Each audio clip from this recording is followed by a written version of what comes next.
What up, guys? The Bench Buddies are back with our Week 9 college football predictions.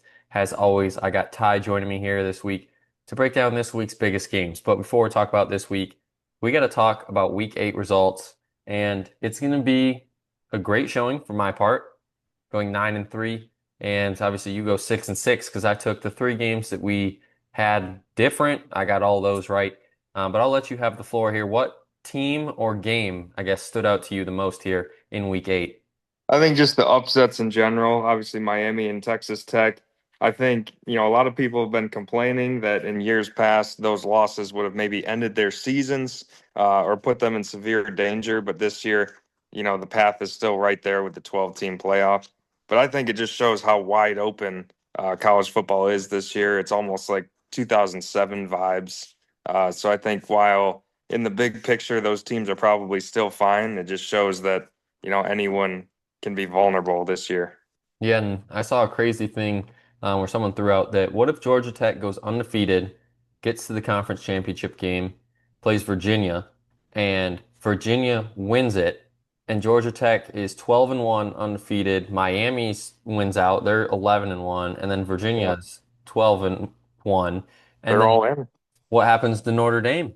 Are they out? That's Yeah. that's something to ponder there for all those fans that like a crazy scenario. I mean, obviously all that would have to happen, but I mean, yet again, we're somehow square after I've just spent 500, it feels like every single week, and you were miserable for the first 4 weeks, but you clawed your way back with some good weeks here in the last few weeks, Yeah. and got us to where we are now. I'm red hot. Absolutely red hot. I've unlocked a new strategy here, and it's working. I've been backing Ohio State. I can't stand Ohio State, but I've been backing them every week, and they cover every single week. Finally bet my own team in Michigan. They got it done, covered easily, but tie game in the fourth quarter. So got away with that one, and yeah, we're just gonna keep staying hot. Yeah, and hopefully this week we can both get hot here. I know we have one pick that's opposite of each other in that UCLA, Indiana. I mean, the way UCLA is playing right now, I get how Indiana's playing as well, but UCLA is playing with heart, where Indiana is just playing with talent. I like the heart aspect for UCLA, and 25.5 is a ton of points for a team that's really started to gain their momentum and a very good team that we thought coming into the year. They just needed the right coaching, it seems like. SMU -3 at Wake. SMU's rolling right now, so I think that's a line that you could take advantage of. Ole Miss on the road at OU. I like the 5.5. USF, Memphis. I mean, Memphis struggled last week, but still put up a decent amount of points after getting blown out by UAB. And I think it's gonna be the same kind of game. I wouldn't be surprised if both these teams end up in the 40s and it's a close game. So I love the over here. South Carolina, I know they disappointed last week against OU at home in covering, but I'm gonna roll with them this week. I think 12.5 against Bama. We're due for one of those South Carolina October moments because they have a big game every October under the Shane Beamer era. Could this be the week? I'm going with it. And then Oregon -30.5 at Wisconsin. Wisconsin is going to score for the first time in 9 quarters in this game, but it's only going to be a field goal. And I think Oregon's going to win that one like 41-3 or something. So I think they cover. All right, I'm starting out on a Friday night. I'm going Virginia Tech. I think that interim bump is still there for them. Obviously, they started the season pretty poorly, but I think this one being at home, tough place to play at night. I think they get it done. I'm going the other way with Indiana. I just think they're steamrolling everyone right now. And it's been a fun story for UCLA, but I think it's bound to come to an end here with that three-game winning streak. I'm going Oklahoma against Ole Miss. I think it was just a very emotional game for Ole Miss last week. And we kind of saw Trinidad Chambliss look very human in the fourth quarter. So I think this Oklahoma defense can make life tough for him on Saturday. I'm going with Arkansas. I'm done with Auburn. I mean, I've bet them a few times and they can't score. So I think that Arkansas offense will take it to them and cover in that game. I'm going Illinois on the road with the 4.5. Washington has played two good teams this year, haven't looked good in either of those games. So give me Illinois. And then my classic betting against UMass. I'm going to keep it going until they cover. Yeah, it never fails, it looks, at least this year No, for you. So I they don't haven't blame won. you. Yeah, they are pretty bad. They pretty much handed Buffalo the game last week. Yeah. Um, And jumping into this week, I'm going to go with Ole Miss on the road here. I think this is the playoff game for them because if you look at their schedule after this game, it's South Carolina at home, Citadel at home, Florida at home, and the year at Mississippi State in the Egg Bowl. And if they can get to the Egg Bowl 10-1, win this game, I mean, I don't even think what happens in that game would matter because of a lot of other teams having more losses. So this is the game for me where Ole Miss really has to show up and prove that not just this team, but Lane Kiffin can respond from a loss because these last few years they've been kind of in the same position here, 6-0, 5-0, get their first loss, and then that's when they slowly fade to 9-3, 8-4. I don't think this is going to be the year because I think this is the best team they've had in their time there. Yeah, I think this is a basically an elimination game for Oklahoma because their upcoming schedule is a lot harder than Ole Miss. Like what you just said, I think it's feasible that Ole Miss could win out even after losing this game. So I think that's big for Oklahoma to get this win, and I think their defense is going to have a big day. You know, say what you want about Brent Venables, but the guy can coach on defense, and I think that's going to show this weekend. Ole Miss obviously put up a lot of points on Georgia. But that fourth quarter, the offense just could not move the ball. So I think Oklahoma has a little bit of a blueprint coming off of that game. And I think Mateer, I think being back about fully healthy, that could be a big difference here. I think Oklahoma gets a big win. And at 12, probably the game you're going to tune in at the end is USF and Memphis. Obviously, I took the over in this one, but I'm taking the Bulls on the road. I probably would have took Memphis here if they would have won last week because I think it's great to see that American has two teams at 6-1, but 7-0 versus 6-1 and a 7-0 teams at home. I probably would have took Memphis. What USF has done this year, I mean, I don't think anyone saw this coming. Their head coach could be going to Florida. He could be going to Penn State. Who knows if this season keeps on rolling for them? And I think it does here because Byron Brown is going to be the factor in this one as they get a huge road win, not only to move to 7-1, but in the driver's seat in the American Conference. Yeah, I think a lot of people kind of wrote off South Florida or really just forgot about them after that Miami beatdown. But they were coming off some tough games. Definitely a tough week for them to have to play that game. And since then, they've just gotten right back to business. They've been dominating a pretty good conference in the American. So I think it's more of the same this week. Like you said, really bad loss for Memphis last week, and that kind of swayed me here. So even with it being a road game, I think the Bulls just keep rolling through the conference. Then moving to the 3:30 slate, possibly the best slate of the week. Illinois goes on the road to face Washington. And I threw this one on here because I'm not really confident in either of these teams. Washington at home has been historically good.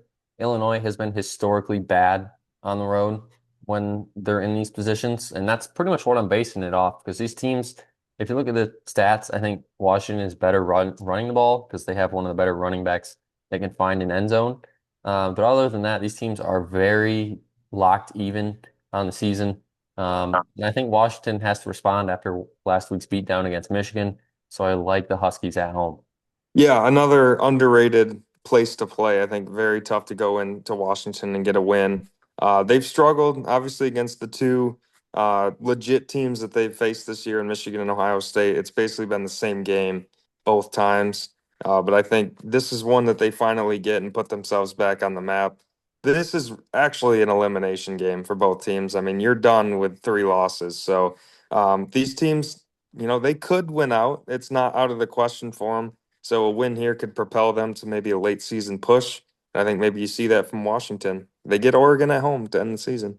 And then also at 3:30, you're probably already looking at my pick. And yeah, that's correct. I'm going with South Carolina at home. I mean, the reason it's just one of those weird feelings that you get because they haven't won a big game yet this year. They've been close multiple times.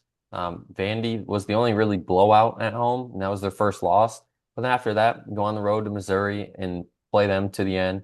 LSU on the road, you only lose by 10. And then Oklahoma last week, they just lost it late.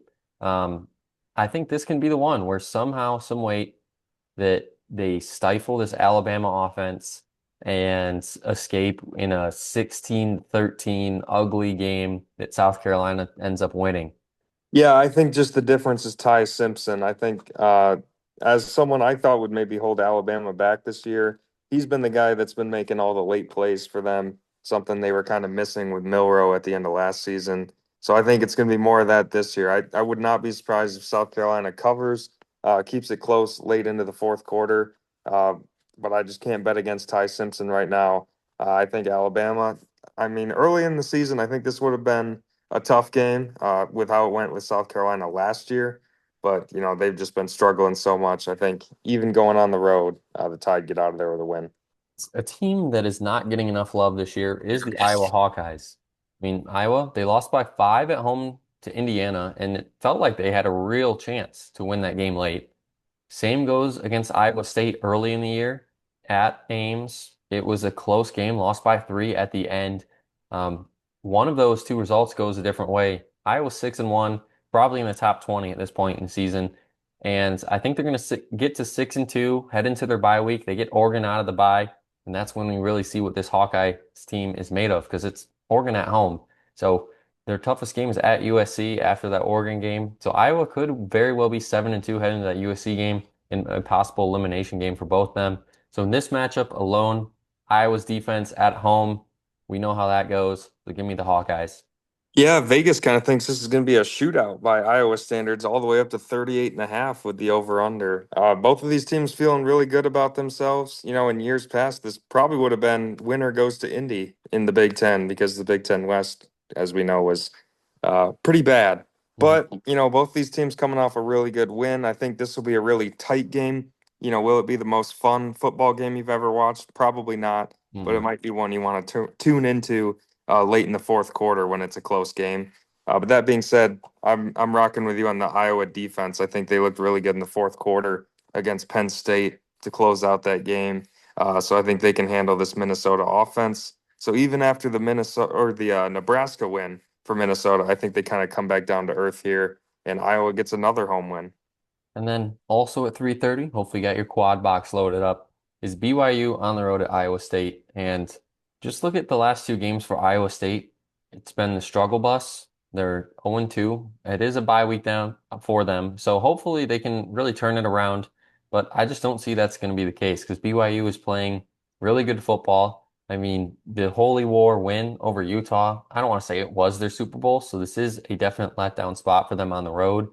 Maybe this is the year where BYU finally gets the credit they deserve, gets to 8-0, another dominant win in conference, probably going to be a top 10 team next week if they win this game.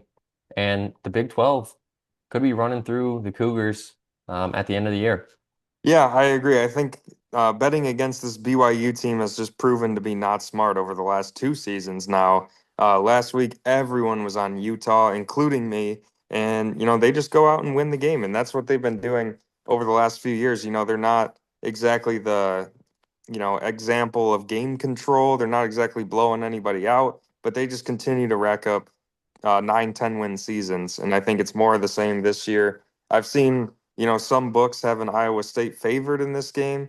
Yes, it's at home, but this BYU team, like I said, they've just proven that they know how to win in close games. And I think this will be another game that comes right down to the wire, and it's a familiar place for them. So, an Iowa State team that's been reeling, I think they drop another here at home.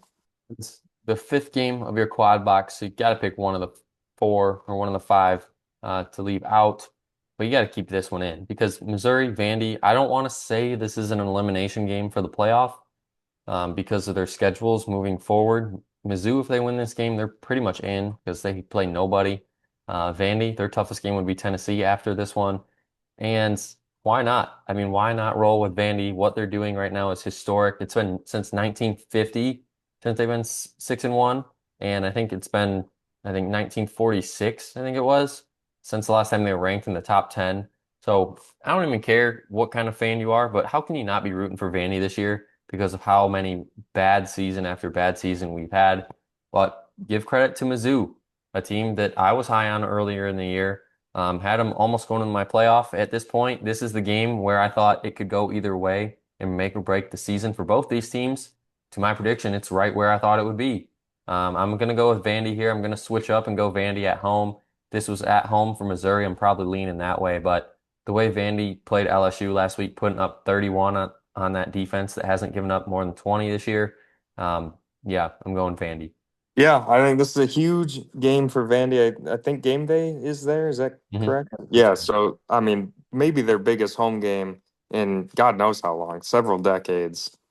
This team, I think they're for real. Last week was when it was kind of being put to the test. Is this team legit? Are they a legit playoff team? I think they checked every box last week because that's the first time they've beat a team of LSU's caliber as a program, and it didn't look, really fluky at all. They just really dominated the game in every facet. So I don't know if it'll be quite the same this week. I think Missouri, believe it or not, is a better team than LSU this year.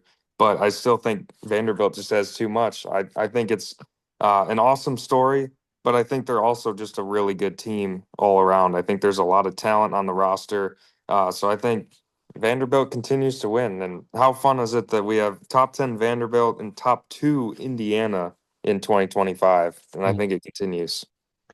Yeah, and what's going to continue is the dominance of Western Michigan in the MAC. We're both going with the Broncos here on the road, getting a point and a half, so pretty much a toss-up here because there's going to be probably like 1,500 people at this game. Who knows? Whoever wins this game is going to be in very good control of the MAC moving forward because I think they would be what 4-0 in the MAC. Whoever wins this game, I believe, Yep. and in the MAC that's half the season, so. Who knows? But it's one of those games where I think you might want to check in on it late if it's a close one, because this one might be going to OT. Yeah, it's gonna be more fun action. Huge game because the winner is in the driver's seat to get to Detroit this year. The MAC got rid of divisions, so it's just top 2 teams now, and there's only 3 undefeated teams left. These are 2 of them. And my Broncos on a 4-game heater right now after a rough start to the season. I think it continues here going into intimidating Oxford, Ohio. I think they somehow get out of that ruckus environment with a win. And I might start looking at tickets to Ford Field in December. Talking about a rowdy crowd, what about the other? It's Oxford. How about wait, it is in Oxford, right? No, they'll kill you for saying that. It's Ole Miss. It's the Oh, really? cowbells, though. I know that.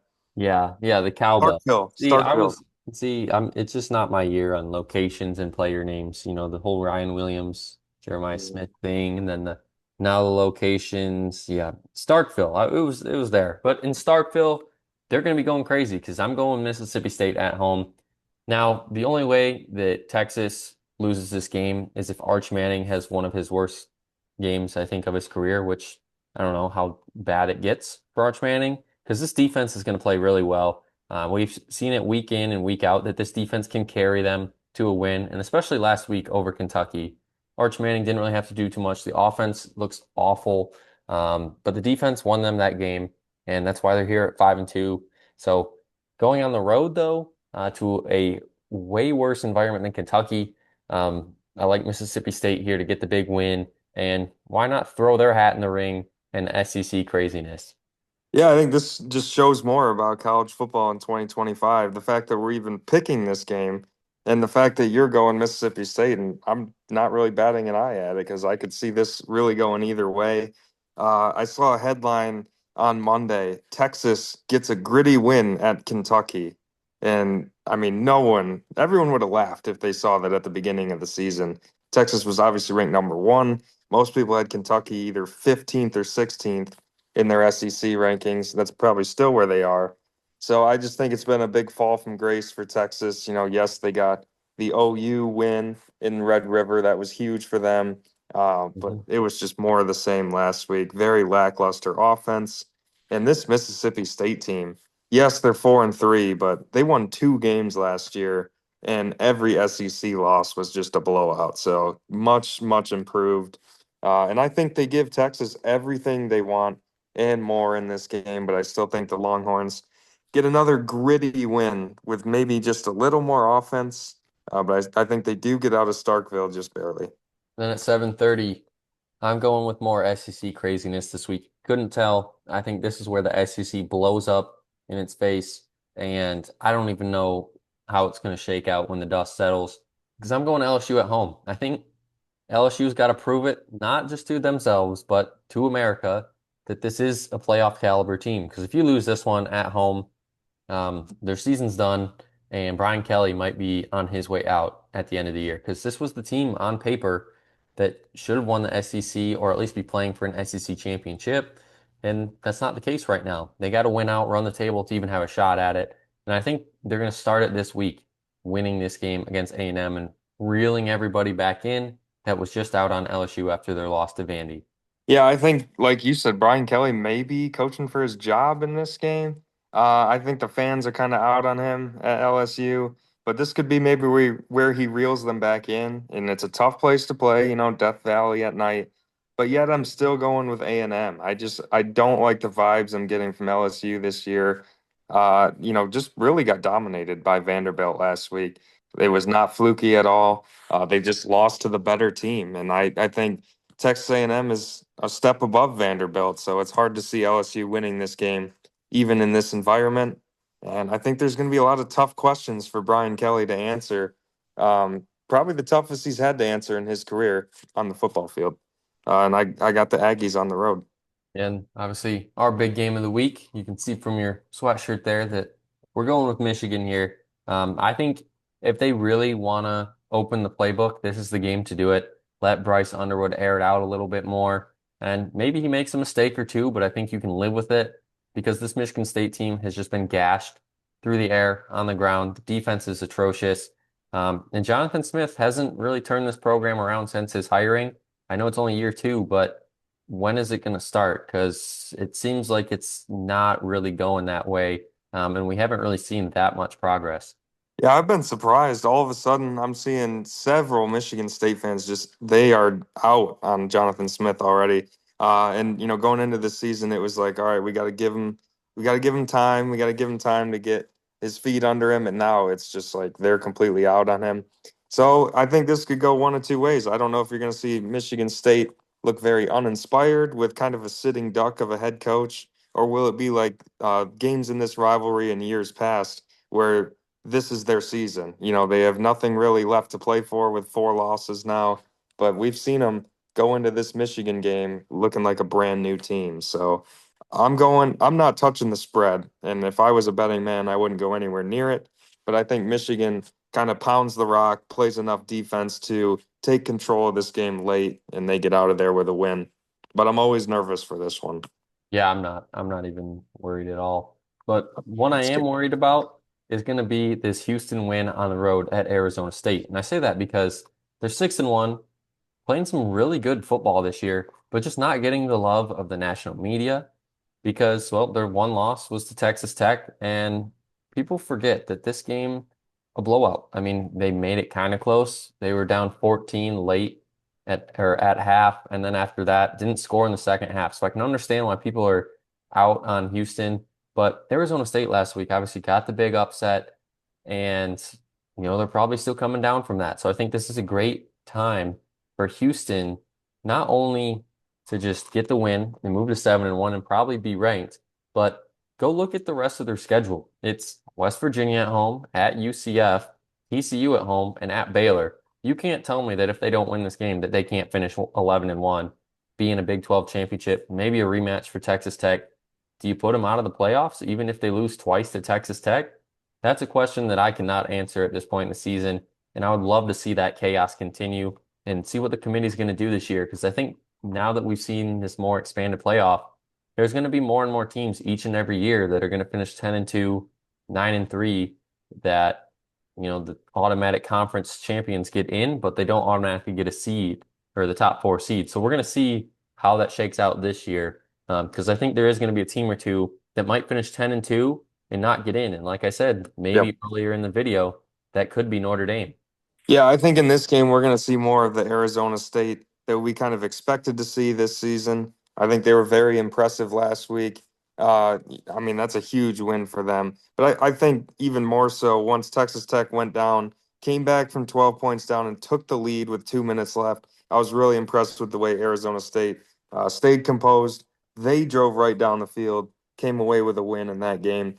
So I think this is a very mentally tough team who, they've been here before. They had to come off several big wins last year and follow them up with good performances. So I don't think there will be quite as much of a letdown factor with this team. I think Sam Levitt's back to being fully healthy, and this offense finally is starting to find their footing because it was a little rough earlier in the season. And I think this team just continues to put it together and they get another win at home. That's going to be it for week 9. Make sure you guys come back next week to see how we did. Obviously, hit that subscribe button. It'd be nice if you did, but if not, I don't really care. It's not that big of a deal because we're not famous yet. Yes, sir. Until the next time, though, we're out.